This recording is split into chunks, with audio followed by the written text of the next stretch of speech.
Carefree, après avoir vu ton film, tu ne vas pas m'aider à ne pas dire. Messieurs, dames, le bonjour, j'espère que vous avez la pêche et que vous aimez votre prochain. Car nous allons disserter sur Detroit, Détroit. Et ça va pas être de la tarte. Je suis déjà crevé. Pour ma part, c'est un film où on ne peut pas dire j'ai aimé, j'ai kiffé ce film. Car humainement, on ne peut pas aimer ce qu'on voit à l'écran. C'est impossible. Ce film, il n'est pas là pour être kiffé, parce qu'il dépasse d'entrer son cadre. C'est plus qu'un film. Je ne vois pas comment tu peux kiffer, à part si tu es pensionnaire du Ku Klux Klan, ou autre groupuscule sympathique. À part ça, je vois pas. On va le faire en deux parties.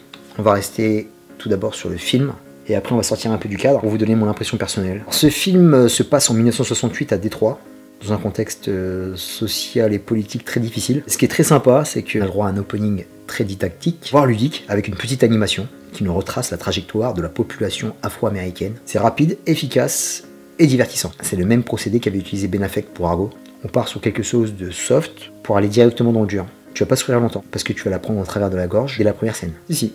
La population afro-américaine pensait trouver un nouvel Éden en s'installant et en travaillant dans les usines du fleuron de l'industrie automobile américaine. Mais les pauvres vont se prendre en plein fouet, chômage qui ne cesse de croître depuis les années 50. Donc dans cette atmosphère complètement sympathique, la ville est en complet déclin et commence sa longue agonie pour finir en faillite en 2013. Ça a été long. Et je vous parle de 2013 parce que tout est lié. Faut pas avoir un doctorat en économie pour comprendre ce qui se passe. Dès qu'un pays, une ville est en banqueroute, première population touchée, la population pauvre. Je sais pas ce qu'il en est en 2017. Je sais pas si une relance, mais j'ai vu des images de Détroit. Ça fait froid dans le dos. C'est devenu une ville fantôme. Il n'y a plus grand chose. La communauté afro-américaine qui n'avait pas une situation facile, en plus d'être enfermée dans des ghettos complets, se prend ce contexte économique difficile en pleine face, avec beaucoup de contraintes, peu ou pas d'argent, des flics à la matraque facile, des restrictions en veux-tu en voilà. Donc résultat des courses, t'as la dalle, et quand tu as faim, tu deviens nerveux, et comme personne ne te vient en aide, tu peux réagir de manière violente, en saccageant ton quartier. Et c'est ce qui a créé des émeutes. Je pense que ce n'est pas la meilleure des manières de se faire entendre, surtout à l'époque, mais avec ma petite vie et mon petit confort, il m'est difficile de juger ce qu'ont vécu ces gens. La ville est mise en état d'alerte, couvre-feu, la population et les policiers ont les nerfs à vif, la police fédérale vient prêter main forte, plus les gardes républicaines, plus les vigiles qui vont faire des heures sup. Donc je n'ose même pas imaginer la tension qu'il doit y avoir quand une ville est placée sous la loi martiale. Là où Catherine Bigelow est très forte, c'est qu'on aurait pu tomber facilement dans le noir et le blanc, pas très cool ce jeu de mots, dans le bien et le mal, mais elle manœuvre habilement pour ne pas tomber dans le manichéisme facile. Et ça c'est cool. Bien que les policiers soient violents et bas du front, elle nous montre une population afro-américaine complètement divisée. Parce qu'il y en a qui sont pour le pillage, la violence, limite la guerre civile, et t'en as d'autres qui appellent à la paix et qui essayent de raisonner les populations les plus remontées. Et c'est important de montrer ça parce que tout le monde pense que dès qu'il y a un soulèvement ou quoi que ce soit, il y a beaucoup de gens qui sont en retrait, il y a beaucoup de gens qui tentent d'apaiser. On les met jamais en avant. On met souvent les gens les plus violents en avant. Et t'as les gens qui tentent de survivre, ou de vivre normalement, de continuer leur vie, d'aller travailler, de faire la fête, d'exister, malgré toute cette merde. Et même à l'intérieur de la communauté, il y a des blacks qui sont complètement corrompus, qui profitent de la situation pour en tirer des avantages. Elle prend le temps, sur quelques passages éclairs, de nous montrer que la population était métissée. Pendant les pillages, il y avait aussi des blancs qui venaient se servir aux côtés des blacks, et de manière tout à fait zen. Chérie, va me récupérer une machine à laver, la nôtre est en panne. Tout le monde pensait que c'était un peu ghettoisé, mais on voit aussi que le mélange est fait à travers les concerts. Il y a une superbe scène du concert des Suprêmes, magnifique. On voit des gens de toutes les couleurs communier ensemble autour de la musique. C'est bien de se rendre compte de ce qui se passait vraiment à l'époque, et je pense qu'elle a voulu appuyer là-dessus, et c'est fait de manière intelligente. Very cool. Pareil au niveau du corps de la police, on a des good cops, bad cops. On comprend rapidement que les policiers sont débordés, ils ne savent pas gérer ce genre de situation, ils ne sont pas formés pour, ou mal formés. Il y en a qui dépassent complètement leurs fonctions, il y en a bien sûr qui sont racistes. Il y a même des militaires qui sont pris dans la nasse. Bien sûr, c'est les blacks qui ont le plus subi, et les gens qui étaient à l'intérieur de ce genre de situation en ont pris aussi plein la gueule. Techniquement, c'est super bien fait, parce qu'on est dans un style docu-fiction complètement réaliste, qui te met la boule au ventre. Parce qu'on n'est pas du tout dans un film, on a des images d'archives qui se mélangent aux images filmées, ça donne une atmosphère très pesante. L'image est hyper épurée, elle a même rajouté du grain pour donner un style années 60. Pareil au niveau des designs costumes, les coupes de cheveux, l'attitude de l'époque, la reconstruction historique est juste splendide. Tout est filmé sur le vif, ça va très vite. Il y a tout un opening au départ qui dure aux environs de 20 minutes, une demi-heure pour vraiment te mettre dans le contexte. On te présente tous les tenants et les aboutissants, on te présente les différents protagonistes, la violence aussi bien physique que psychologique, mais à 100%. Le milieu du film est très lent, c'est irrespirable, il n'y a plus d'air. Moi je me suis dit il faut que ça s'arrête parce que je vais défoncer l'écran. C'était d'une violence, ça te fout les boules, ça te fout la haine. C'est simple, tout le monde coule. Les pensionnaires de l'hôtel Algiers qui sont venus faire la fête, les policiers, les soldats et le spectateur avec. Cette nuit n'en finit pas et restera un traumatisme profond pour tous ceux qui l'ont vécu. Très fort aussi, la multiplicité des points de vue. Les jeunes blanches spectatrices de l'horreur, le chanteur qui boit son rêve s'anéantir, avec des trois on fait le tour du propriétaire. C'est épais, c'est dense, tu vas te sentir sûrement mal à l'aise, mais ça fait mouche. Dans la dernière partie, au niveau de la tension, on redescend un petit peu, mais ta rage continue. Parce qu'on va dans le procès, on voit la stupidité des lois, on voit aussi la stupidité de la surprotection du corps policier. Et fait un peu le tour du film, c'est super éprouvant. C'est fort, ça marque, Et ça résonne encore dans ta tête et dans ta chair.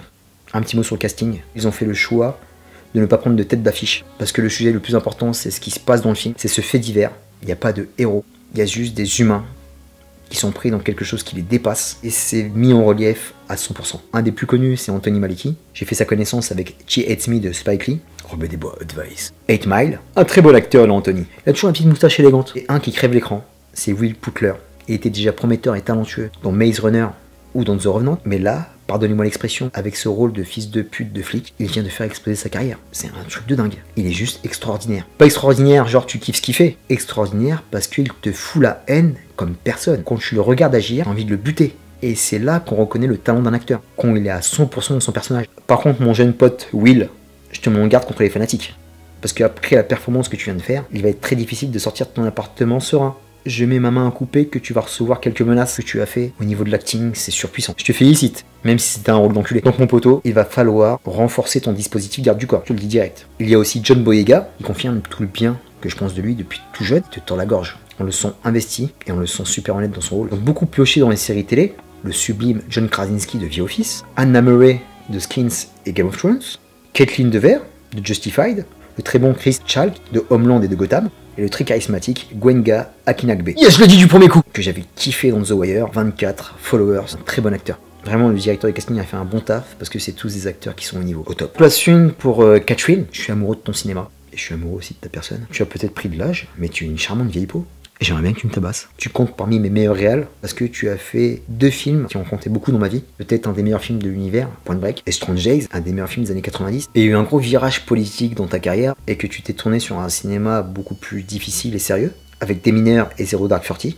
Et là, tu reviens avec un témoignage historique, en essayant d'être la plus neutre possible et en évitant les maladresses. Là, je dis bravo, t'es une tueuse, car on sent que tu as beaucoup de courage, beaucoup d'émotion. C'est fait avec beaucoup de dignité. Car j'imagine pas le tournage que ça a dû être au niveau de la direction d'acteur, au niveau de la reconstruction du contexte. Ça a dû être âpre, t'as dû en suer, et j'ai envie de te féliciter de tout mon cœur. Congratulations, Catherine.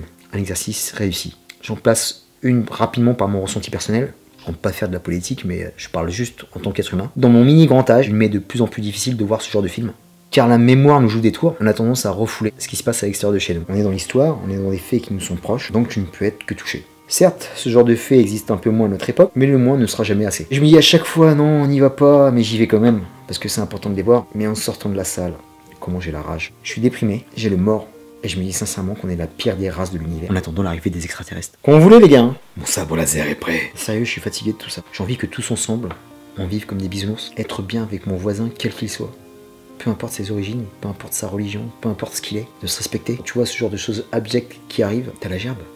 C'est insupportable. J'ai envie que ma rue soit de couleurs multiples. Filez-moi un putain d'arc-en-ciel. C'est hard, mais ce genre de film est malheureusement nécessaire. Car ils ne sont pas là pour pointer du doigt tel groupe de personnes ou tel groupe de personnes, mais ils sont là pour nous dire plus jamais ça. Et nous donner des solutions pour le futur, pour nous pardonner les uns les autres, pour nous recueillir, pour protéger nos jeunes et pour tirer un trait définitif sur le racisme.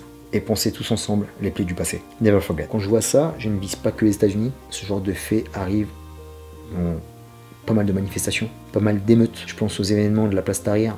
Pendant le printemps arabe, il a dû s'en passer des choses qu'on ne saura pas tout de suite. Ah tiens, je vous conseille le Caire confidentiel, qui justement on parle. Je pense à ce qui s'est passé avec Rodney King dans les années 90. Il devait y avoir des faits divers isolés à l'intérieur de l'émeute même. Ça arrivait en 1968, ça peut arriver encore demain. Il s'est passé des choses à Ferguson il y a 2 ans, il y a quelques mois à Charlottesville. On pense à chaque fois que c'est fini, mais ça recommence de plus belle. C'est d'une tristesse absolue. Le cinéma est un témoin de l'histoire. J'espère que ce genre de film aidera à éradiquer ce genre d'ignominie. Pour conclure, je me permets de vous conseiller d'aller voir Détroit. C'est un exercice de style très réussi, très pédagogique, parce que c'est non seulement intéressant, t'apprends plein de choses. Si vous aimez l'histoire pas si lointaine, qui malheureusement se rappelle à nous, vous avez le cœur bien accroché. Si vous voulez faire face à l'époque dans laquelle nous vivons, faut absolument aller voir Detroit. Impressionnant de réalisme, souffrance. Une bonne claque immersive dont on a du mal à se remettre. Ça fait BZF, je vous l'accorde, mais c'est un des films de l'année 2017. Et il ne faut absolument pas passer à côté. Un grand moment de cinéma. Terminus pour Detroit. Je vous dis à très bientôt pour de prochaines vidéos que j'espère seront plus gaies. Énorme bisous.